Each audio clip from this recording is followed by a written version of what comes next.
show you religious presence. Pakistan, there's a lot of problems on just even publicly showing that you belong to a certain religion. So there's a few other interesting things by mapping religious freedom this way is that China actually has, again, the yang, or the light side of restrictions on religious freedom, is that it seems to be a fair amount of social freedom in China to follow religion, though there's extreme government restrictions. So maybe that's another way to look at the light and dark side of religious freedom in China. So socially, it's quite, it's seeming quite acceptable to get involved in religion in ways that it wasn't for many years, but the government still has a high level of restrictions on religion. Many of the countries in this bloc, I only have the 30 or so largest countries, plus I threw in Israel, most populous countries, but also in this bloc tend to be a lot of communist countries, Russia, Vietnam, or former communist countries, where the government still views religion as a threat. So you'll find those countries clustered in this area. In the top right box, you tend to find countries where there's a movement to make our country Muslim, or make our country Hindu, or make our country Jewish. The countries that are trying to identify their national identity as our national identity and our religion, are the same. So you tend to find countries up there. In the top left box, you find countries like Nigeria and Ethiopia, where there's a split population, and then you have a little more social hostility than you do government restriction. Mexico, the primary tension between evangelicals and Catholics, especially in the Chiapas region. And then in the lower quadrant, that's sort of the more, you could say, the freer quadrant, still there's a lot of variety, and that Western Europe tends to have a lot more restrictions than some of the other countries, especially Brazil, United States, and countries in the Western Hemisphere.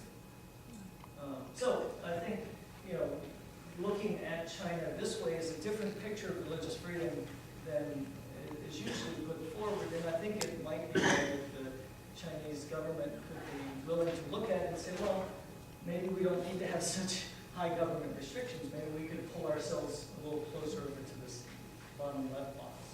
We'll see. Taking all these data, once you have numeric data like this, you can run statistical models and test some theories. So the one that I've been working on and working with Roger Finke on is looking at this relationship between social restriction of religious freedom, or the religious hostilities, however you want to call it, and government restrictions, and then violence related to religion.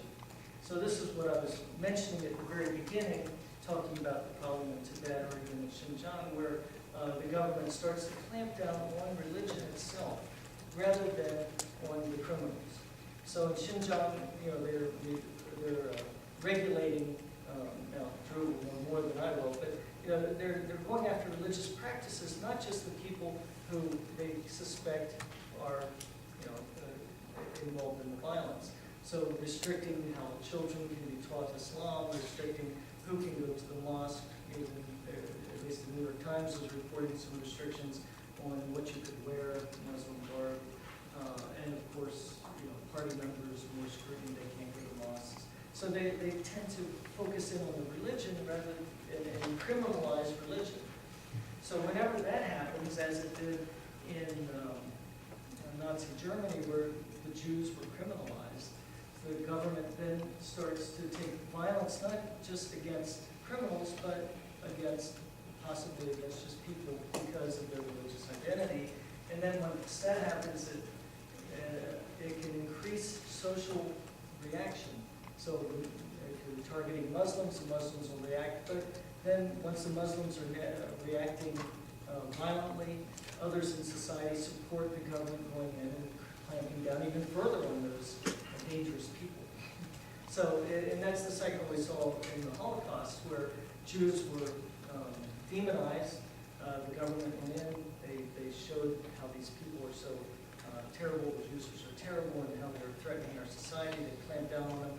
German society said, "Ooh, good, our government's doing something about this threat to us, keep it up." And so, this is the cycle. So it's possible to test this statistically using structural equation modeling, which we did and published in the American Sociological Review a couple of years ago. And what we find is this model, using the data from the 143 most populous countries, we left out the smaller countries, we found that this model actually statistically holds together. And the interesting thing is that it's a non-recursive model, or it's one that can circle around. It has a feedback effect, and that statistically that this model works in this very stable model. So as I mentioned at the beginning, I tried to explain this to various, or at least put this out. Like I said, one I was sitting in a restaurant with folks from the Chinese embassy and folks from Tibet, and just drawing this model out on paper and said, this is what I think is going on, in Tibet and Xinjiang, and the folks say, oh, yeah, that's right. So it seems to make some logical sense. It has an R square, someone else mentioned an R square. It's up at the top of point. Oh, I see. Each one has an R square. So it has an R square at least 0.5 for the persecution measure or the religious violence measure. So, we're explaining some things. It doesn't explain the whole world. There's exceptions to this. It might work opposite in some parts of the world. But generally speaking, there seems to be statistical support for this idea that when governments restrict religion and try to regulate it, it leads to greater religious violence, which then reinforces social attitudes, both in support of government actions, but reaction to them, and then that drives government restrictions even higher, and then we can have a never-ending cycle of this kind of restriction. Let's see. I think I'll skip that. And then once again, coming back to the Taiping Rebellion, I think I'll skip these. My slides just aren't as cool as yours. Those are pretty cool. No, this is pretty cool. I do like this, and I do appreciate what you were saying about how they do try to portray the minorities looking more primitive and whatnot. But I would say that the years that I spent in Xinjiang, my daughter learned Xinjiang Uyghur dance, and we went to many events, and folks would dress this way. It wasn't just for the camera.